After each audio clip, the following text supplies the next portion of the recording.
გავეხმაურეთ, ვისაც დღეს განსაკუთრებით ეს აწუხებს და სამართლიანობის გამო და ღირსების დასაცავად დგას დღეს გარეთ ქუჩაში 3 თვეა. 3 თვე ეს ეხლა რაც ესე მიჯრით არის თორემ ისე ეს ბრძოლა დიდი ხნის დაწყებულია და მე ვფიქრ მაინც იმედიანად მინდა დავასრულო დღევანდელი გადაცემა არა მარტო იმიტომ რომ ესე უნდა დავასრულო მე თვითონ შინაგანად ესე მწამს რომ სამართალი თავის გზას იპოვის აუცილებლად აი ის გენიალური ნათქვამი პლატონი ჩემი მეგობარია მაგრამ ჭეშმარიტება უფრო დიდი მეგობარი ის უნდა ახსოვდეს ყველა მანტია მოსხმულ ადამიანს განსაკუთრებით რომელსაც ყველაზე დიდი პასუხისგებლობა აკისრია მე ყველა მოსამართლეს მინდა მიმართო ვინც ეხლა გვიყურებს და გვისმენს რომ მათ აკისრიათ უზარმაზარი პასუხისგებლობა რომ კანონი გააცოცხლონ აღასრულონ მოქალაქემდე მიიყვანონ და კანონს და სამართალს თავისი დატვირთვა შესძინონ და არ დაუკარგონ. ამას როგორ გააკეთებენ და მუდმივად უნდა ახსოვდეთ აი ეს ყველაზე ალბათ დრამატული ფრაზა იესო ქრისტეს ცხოვრებაში. ხა ჩვენ მართლმადიდებელი ერი ვართ და ამ წესით და ამ ჯულით უნდა ვიცხოვროთ. პილატემ მოთქვა ხელები დამიბანია, აი უნდა დასაჯა ის უფალმა, რომ მან დაწერილი კანონი დაარღვია და დაიბანა ხელები. ეს უნდა ახსოვდეს თითოეულ მოსამართლეს, რომ ხელს ვერ დაიბანს ის. სამართალი უნდა აღასრულოს. სახლებამ კიდევ უნდა იცოდეს ერთი რამე. აუცილებლად ეს უნდა ბრძოლა უფლებისათვის. ბრძოლა უფლებისათვის. Kampf ums Rechts. ეს სიტყვები მოდის გერმანიიდან. ბრძოლა უფლებისათვის.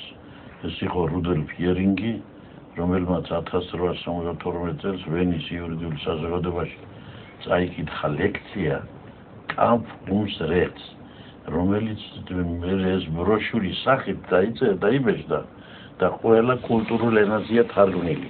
ჩვენ ქართველებს ეს გვითარგმნა 908 წელს. ქუთაისში გამოცემულა ვინმე ბაქრაძის თარგმანი გერმანულიდან. და ეს იდეა არის გადმოტანილი ოთარანთქვევში. საოცარია, გენიალურია. და ილიათი დავიწყეთ და ილიათი დავასრულოთ. ოთარანთქვრივი, აი რკინის ქალამნებს შავით ჩვენ გუბერნატორი მაგათ თუნდაც მეტი დამიჯდესო. აი გენიალურია, ბატონო. აი ეს ჩვენ არ უნდა დავივიწყოთ. უნდა ვიბრძოლოთ სამართლისათვის. უნდა ვიბრძოლოთ ჩვენი. იერინგი თავის ლექციაში ამბობს. თქვათ და დაღაზარალა ვინმე მასილარითო. სიტყვები თქვათ ხართულად.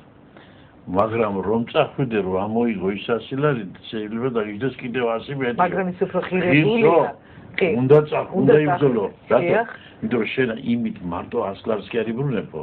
არამედ შენ გათელილ სამართლებრივ უფლებას აღიდგენო და ამაში არა და არის შეუფასებელი.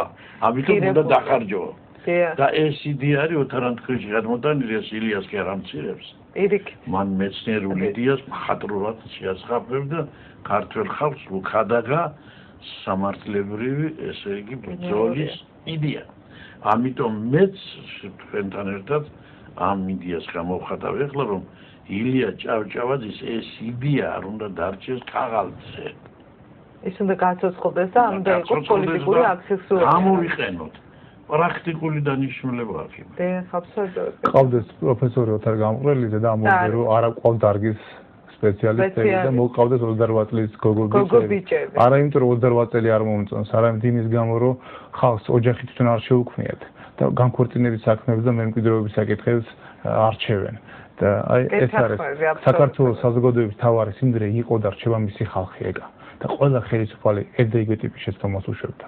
პირველიდან დაწყებული ყველა ხელისუფალი, რომ ყველაფერს მეტნაკლებად წესიერ თუ წესო დანაწილდა, მაგრამ ადამიანური ინტელექტუალური პოტენციალი ყოველთვის იყო არასწორად გამოყენებული. და რატო?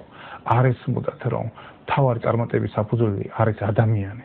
და თუ შენ შეძელი ადამიანების სწორად შეარჩი, მიეცი თანაბარი შეძლებლობების და სამართლიანი გარემო, ქვეყანა განვითარდება სასწრაფოდ, ძალიან დიდი ტემპით.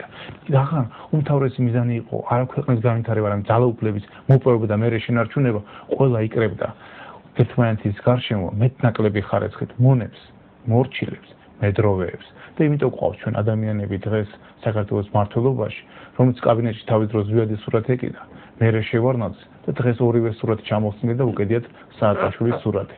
და ვისაც თავის გამოიცნობს ამ სიტყვაში, შევახსენებ მის მეგობრებს, გაიხსენონ მათი კაბინეტის კედლებზე ვის სურათები ეკიდა 5, 10 და 15 წლის წინ.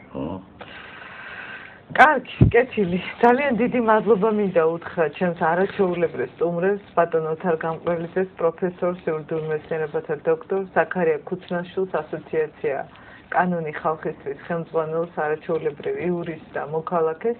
ვიბრძოლოთ ჩვენი უფლებებისთვის, ვიბრძოლოთ ყველამ, ეს ეხება ადვოკატებს, მოსამართლეებს, ნებისმიერ მოქალაქეს, უფლება დარღვეულს თუ უფლება დამცველს, ყველამ უნდა იბრძოლოს, ჩავიცვალოთ რკინის ქალამნები და ვიბრძოლოთ ჩვენი უფლებებისთვის და ვიბრძოლოთ ქვეყნის გადარჩენისთვის. დავიცვათ ჩვენი საქართველო. ძალიან დიდი მადლობა ამით ჩვენ დღევანდელ ღამით. მადლობა ძალიან კარგად გაუძახეთ და ეთერს ვამთავრებ და დიდი მადლობა ჩვენ სტუმრებს და მაყურებელს, ვინც ამ დრომდე გვიყურა.